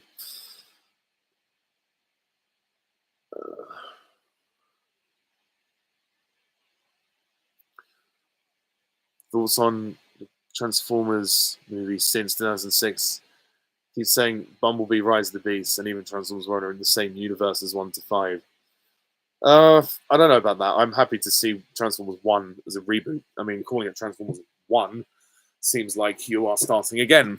I mean, if they want to go any further with the new series, Transformers 1 could be a prequel to the first one because you've got the backstory of how Megatron and Prime fell out and had their rivalry and how they were friends before. But to be honest, I don't see it. Yorkshire. Oh, God, Yorkshire. Oh, God, I can't do a Yorkshire accent. I'll try, but I can do a northern accent, but I don't know if I can do Yorkshire, all right? Least imaginative opening title sequence from Bond, in your opinion? Probably You Only Live Twice. It's so short and it's so abrupt. It's there's no impact whatsoever. Mark Hamill's pants falling down during the bathtub. I didn't see it, so I'll have to watch it and let you know.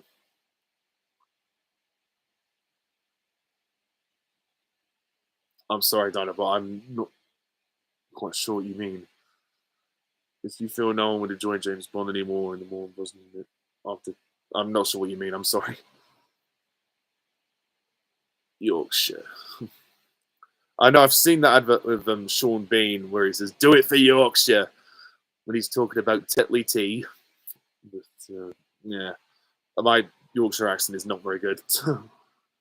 Favorite James Earl Jones performance? Darth Vader. Luke, I am your father. But I do love him as Mufasa as well. he's amazing. He was amazing. Let's see. Oh right, okay. So I've not seen it, Jared. Sorry. Where the fuck are we? Where are we? Ah, which video game series without movie adaptation yet would you like or check out if adapted? I don't game that much, but I guess because I played it recently, the Insomniac Spider-Man games, because they feel like films anyway. They feel like you're playing through a narrative, cinematic experience. So yeah, but usually video game adaptations to film or TV don't really work. The Last of Us is probably the best one at the moment. You do a Peter Kay impression. He's one of my favorite Northern comedians. I I can give it a go. I don't know if he sounds like this, but I'll give it a go. Peter Kay. Does he talk like this? I don't know. I know in Doctor Who he sort of switches his accent, and then when he becomes the Absorbaloff, he says, "Just look at the rest of me. You're double with aliens. Now meet the genuine article." I think that's how he sounds. You could name a car after a character you like. Oh, God, that's a good question. I don't know about that. I don't know. I suppose naming it after a Transformer would probably be one, like Bumblebee, yeah, or Optimus Prime, or something like that. But yeah, favorite Heath Ledger Joker scene or line. I really like his introduction. You know, when he's like, "Ha ha, hoo, he. I thought my jokes were bad. I'm gonna make this pencil disappear." I really like that moment. That's great. Tommy Cooper impression. Probably not. I can't remember how Tommy Cooper sounds. Sorry. If you could tell me the accent, I could give it a go. But is there a location in the country, to be more precise, that you like Bond to visit for the first time? He's been to most places. Oh God, yeah. I mean, imagine if he went to Africa, that'd be something different. That would be something really different. But I would actually, I know he's already been here in one film. India, love him to go to India again. I think it's time to go back there. Favorite fizzy drink? Diet Coke. Favorite sweets? Probably Haribo. That scoop from the PS1 games. I've not really played the Harry Potter PS1 game. The Philosopher's Stone, I'm assuming you mean. I don't know if the music is the same for the PS2 version, but the PS2 version was the one I played. It's quite rare to find it now, though. I really enjoyed the music of all the Potter games, really. Are you feeling optimistic about James Gunn's Superman? 50-50. Give it a go. The old monster, Universal monsters, overdone the years. Use another clever reinvention. I think possibly, but they need time to really work out where it's going to go. Favorite 80s action film? Oh, good question. Favorite 80s action film? That's a good question. Probably The Terminator. No, wait, that was 70s, was it? No, that was 70s. Oh, bugger. 80s action film. I need to look up some because my memory's not very good. 80s action movies. I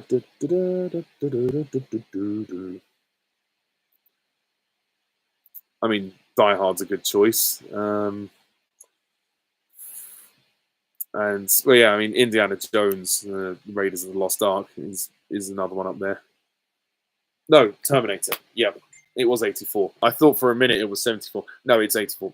The Terminator, the first one, is probably my favorite. Which is worse, Twilight or 50 Shades? 50 Shades, without a doubt. Twilight is bad, but it's not as bad as that. Oh God. That, what movie you love the theme but not like the film? Okay, so the Bond movie that I don't like the film but love the theme song, Diamonds Are Forever.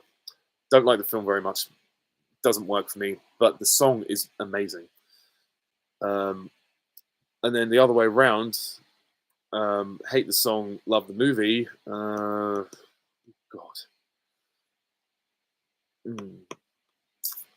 I don't know if I would say I hate this song, but I would say the song for this one doesn't really work. The Living Daylights. The lyrics are just odd.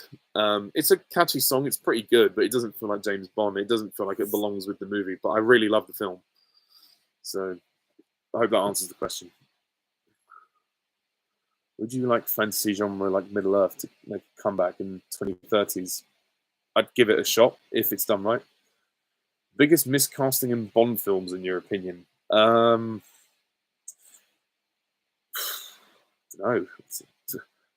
probably. It's a difficult question. Thinking of all the people cast in Bond, John Terry as Felix Leiter was a poor choice, but then he didn't get much to do. So it's not really his fault.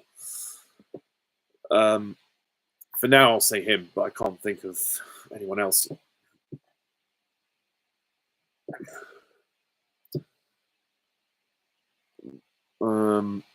My thoughts on Jurassic Park had a film that was like How to Train Your Dragon. It could work. I mean, they tried to make dinosaurs and humans coexist in Dominion. Vaguely, so maybe. Thoughts on Robert Pattinson as an actor outside of the Twilight franchise? He's definitely a lot better when he's not in Twilight, and it's not his fault. The films are bad. He's actually improved a lot, and I mean, obviously he's a pretty boy, so he's going to have got loads of work over the years. He's come a long way. Obviously, the first time I saw him, he was in Goblet of Fire, which was 20 years ago. So he's had quite a career since then. I like him, and I know he's in that new film called Mickey 17, which I'm interested to watch. So, yeah, I think he's pretty good. Movie director you find most egotistical? Oh,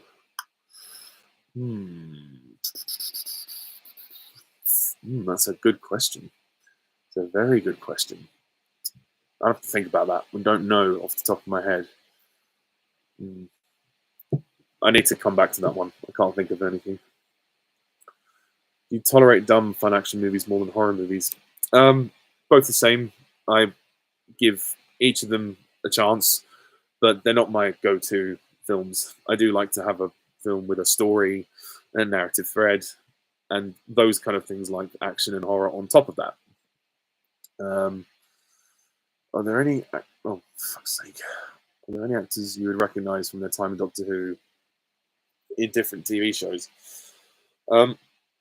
Well, it's pretty hard not to recognise David Tennant and Christopher Eccleston, Tom Baker. Yeah, I'd say it's pretty easy to recognise them. Have I seen Normal of the North? No, not yet. Can you do an impression of Peter Kay as the Absorbaloff? I kind of did it earlier, but I'll do it again. Just look at the rest of me. You've doubled with aliens. Now meet the genuine article. Clom, that's my name. Clom. No, Raxacorica Valatorius is my twin planet. This swine, I spit on them. Would you be interested in Legend of Zelda? Yeah, potentially. I've heard of it. I just haven't played it. It's maybe. Oh, Callum's Corner. Bless. And I don't want this. If he ever sees this, I don't want him to think this is a mockery. I was asked to do this, so no offense intended. Hey up and welcome to Callum's Corner. Well, you know what, guys? I'm just sick of it. I'm sick of it. Every day I'm getting abused by someone in the street. I won't do any more than that because if he sees this, I don't want him to think I'm being rude.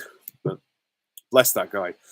He's so entertaining, but I can't help but feel sorry for him at the same time. He goes through a lot. Do you enjoy the Pierce Brosnan films more or less than Batman Forever and Robin? Well, if I enjoy, well, I mean, I don't know. I've seen the Brosnan Bond films more than those two films, so I guess yes is the answer to that question. But yeah, I don't know what else to say to that. Simon Cowell doing a terrible performance. No. That was the worst performance. You are the worst group we have ever had on this show ever. It is a resounding and categorical never. Which version of the Joker do you think Willem Dafoe's Green Goblin will be able to defeat in a fight? And lose to? Oh, okay. I guess you want two different versions then. I think he would lose to Heath Ledger, probably defeat Jared Leto. Timothy Dalton is Sirius Black. I'm guessing by that you mean you want an impression. Timothy Dalton is Sirius Black. I did my waiting, 12 years of it, in Azkaban. Timothy Dalton always sounds so posh and Shakespearean. If you were to rewrite Primeval after Series 2, what would you do? I would lose some of the character changes. I would keep the artifact as the kind of thread of the series and stop convoluting the narrative. I think it just needed that one thread and then build everything else around it. It got, certainly in the second half of the series, it got a bit messy in Series 3. And I would change the ending with Helen's death. I think if you're going to kill her off, give us something better than what we got, to be honest. Thanks, Awesome. Thanks for the questions. Appreciate it. I won't stay on too much longer because it's Sunday. The parents need to go to work tomorrow. So give it another 20 minutes and then that'll be it. Or call time. Oh, yeah, the game scores are really, really good. I love them. It helps. Like the Harry Potter games have always been kind of immersive for me. The worst acting, Star Wars prequels or Twilight? I'd probably say Twilight, even though the Star Wars prequels has bad acting and bad writing. I enjoy Star Wars more, so I guess I have to go with that. What can you expect from the Batman Part 2? A very long film, I think. And I think a similar sort of like detective noir sort of story than what we got in Part 1. I really liked the first part, but it was too long. It didn't need to be 3 hours. Ridley Scott is very egotistical. Oh, fair enough. What is your ideal running time for a movie? Depends on the movie. If you're making an epic, then yeah, 2.5 to 3 hours makes sense. But if you're doing a comedy, I'd say 90 minutes to like 1 hour 50 is all right. Kids film, ideally 90 minutes. Depends on the genre, I'd say. What do you think of the current state of English politics? I mean, I don't want to go there. I don't trust any of them. I've never liked any of them. I mean, there's obviously arguments for and against, different situations like, COVID, obviously. How does anyone deal with that? And then the Brexit thing was another thing. But, Liz Truss, Rishi, Keir Starmer, I don't give a shit anymore. I should, but I think about it and I think, you know what? As bad as we got it, America's got it worse. To any Americans out there, I feel sorry for you. If you didn't vote for Trump, I feel sorry for you. I try not to think about politics too much. I don't really understand how it works. It's a confusing mess of situations for me.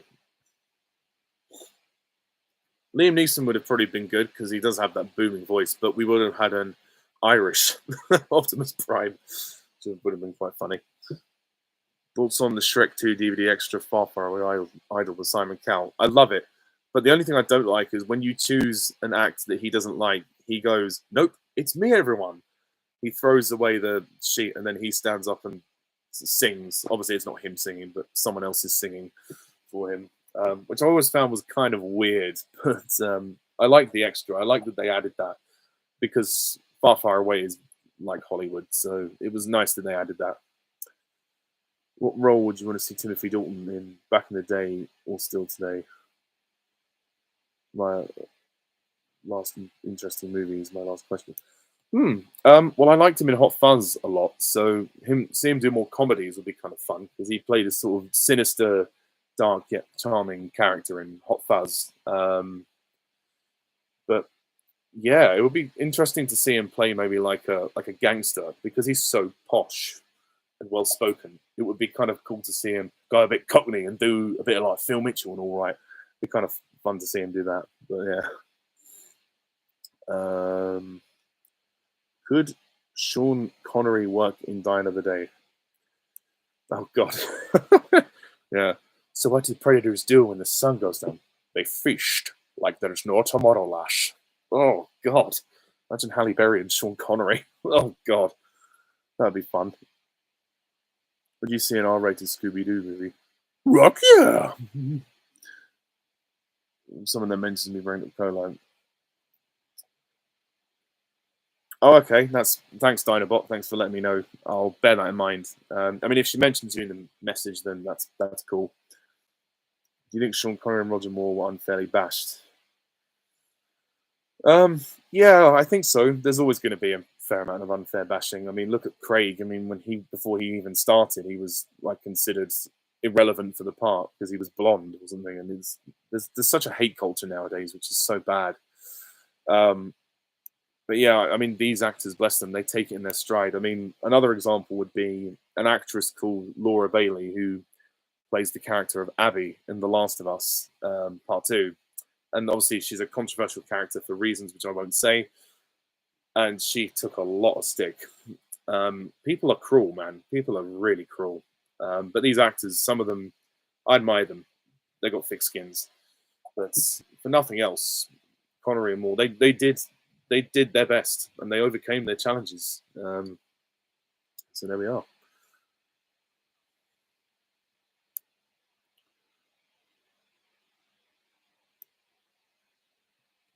Yeah, we could have older female action stars. Well, maybe that's why they let Liam Neeson make action movies till he's really old, because he's, maybe some of these younger stars can stay in the industry and grow into older parts. I mean, look at Harrison Ford. He played Indiana Jones until he was 80.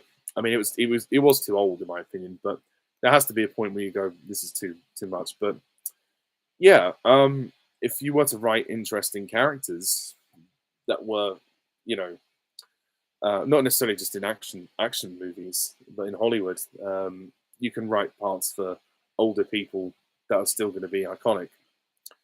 But yeah, it's a shame. Like I think because a lot of you get a lot of your bucks from like the pretty boys and the really fit, beautiful women in the industry, and obviously like people will go for the sort of sex appeal as well. But yeah, it's a shame. But I mean, there's other types of films you can have. I mean, look at Dame Judi Dench. She's in so many films, and she has a massive audience every time she makes a film. So it depends on your perspective. But I get where you're coming from. It's definitely more the industry's the sort of Hollywood is more favoring the young and beautiful, which is yeah. It's a bit it's a bit two-sided. Yeah, I do actually, Jared. I think that would have been a good extra, especially for the last one to end like that would be fun. I think Shrek 5 could have a karaoke on Far Far Away. I'd love that if it did. I just more often than not, I hope the film's good. Do you really that Clive Owen had the most suitable look for Bond? The guy reminds me of Dalton. Maybe, possibly. Oh, okay. I thought you heard it. Um, I don't really know how good it is. I can't remember many of his lines, so bear with me. Hello, Ange. I don't know if that's any good. All right. It's just a Cockney accent, isn't it? I'd have to hear more of his lines. Maybe next time I'll do a longer impression. I know he was in The Saint, wasn't he? I think my dad watched The Saint one time, and I did check out a clip of Roger Moore, but I've mainly seen him in James Bond, and yeah, the Curse of the Pink Panther as well. Robert Mitchell impression. No, I need to. I need to listen to some of his lines. I'm good, Phil, though. Right, Ben, Clark, you don't touch my boy. Yeah, Phil's just a grunt. Well, my mum used to call Grunt Mitchell. It's been a while since I've watched EastEnders, so I'm a bit hazy on the impressions. Right, 10 more minutes, and then I'm gonna head off. Have I seen Roger Moore in the Spice Girls movie Spice World? No, I haven't. But actually, I did see Roger Moore in The Muppet Show when he was singing. If I could walk with the animals, run with the animals. That was fun. Mm. Well, Roger Moore did a lot of charity work, so I'm guessing the documentary was kind of about that. I haven't seen it, but I'm imagining that's probably what it was. Wow. Okay. Ugh. Oh, fuck.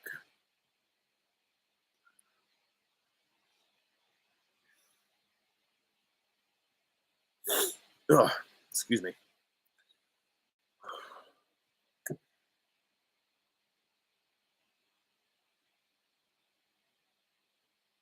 Oh, fuck's sake.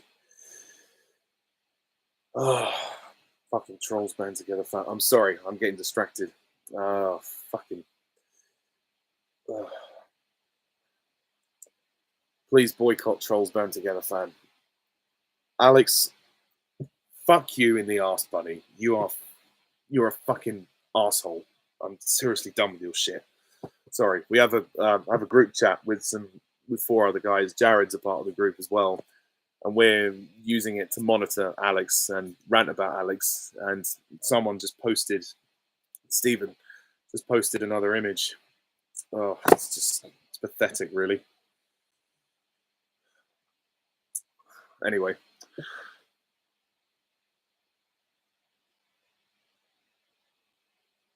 uh, Steve Coogan.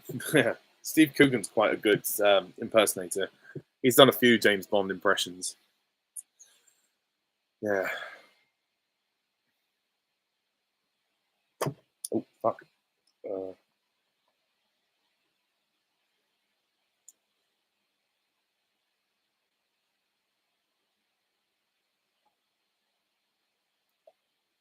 Sorry, I've got a friend messaging me. So hoping he's not in too much distress.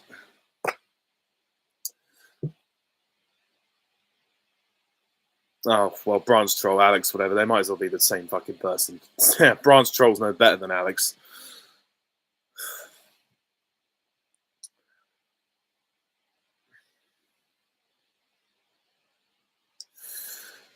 Okay. Did you see the miniseries The Reckoning? No, I've heard of it, but I've not seen it. I was a bit curious to watch it because it was about Jimmy Savile. Obviously, it's a bit of a sore subject for a lot of people. Okay, I'll give it a go. Well, she always did enjoy a good squeeze. Most anticipated film of 2025. It's a tie.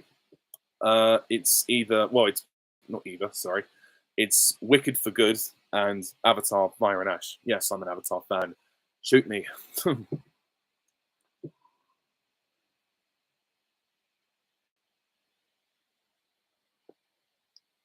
I'm not sure what question you mean, Dinobot. Sorry, you've asked a lot of questions. You'll have to be specific and tell me which one you mean.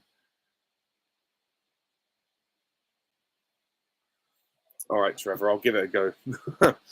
Then I'll probably have to go shortly. Yeah. This, my sweet, is a letter from my solicitor telling you your husband has filed a petition for divorce. It also tells you to get yourself a solicitor. It probably doesn't say exactly like that, but I did my best without much knowledge or practice. So,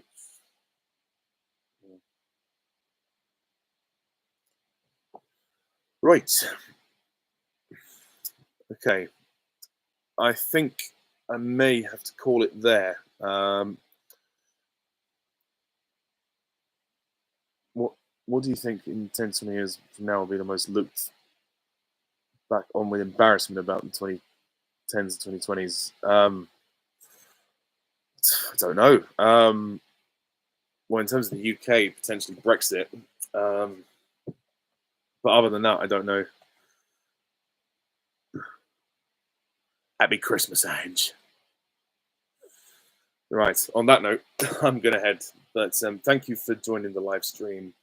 Appreciate you guys asking loads of questions. Stay tuned for the next one. Until next time, see ya.